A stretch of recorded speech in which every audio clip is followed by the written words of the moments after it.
Hi అండి. కాకరకాయ fry ఎలా చేసుకోవాలో చూపిస్తానండి.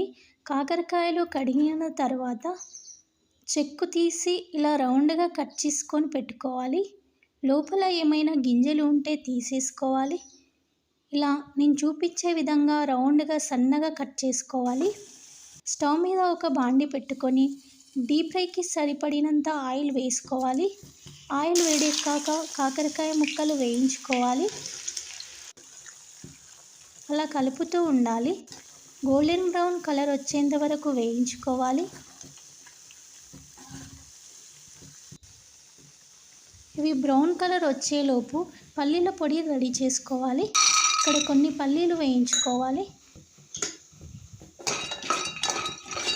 కొన్ని వెల్లిపాయలు, పల్లీలు బాగా వేయించుకోవాలి.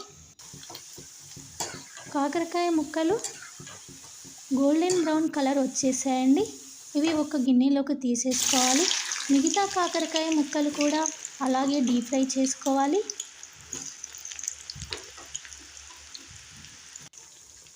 అలా బ్రౌన్ కలర్ వచ్చేంత వరకు కలుపుతూ డీప్ ఫ్రై చేసుకోవాలి. పల్లీల పొడి, కారం, సాల్ట్, జీలకర్ర, వెల్లుల్లి అన్నీ వేసి గ్రైండ్ చేసుకోవాలి.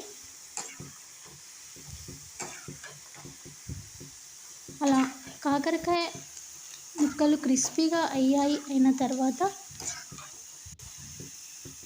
ఒక గిన్నెలోకి తీసేసుకోవాలి. కాకరకాయ ముక్కలు మొత్తం క్రిస్పీగా గోల్డెన్ బ్రౌన్ కలర్ వచ్చేంత వరకు వేయించుకున్న తర్వాత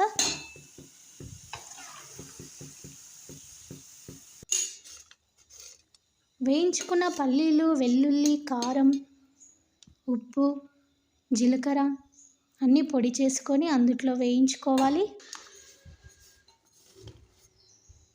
అలా వేసుకున్న పొడిని మొత్తం కలుపుకోవాలి. అంతేనండి, సింపుల్గా కాకరకాయ ఫ్రై రెడీ అయిపోయింది.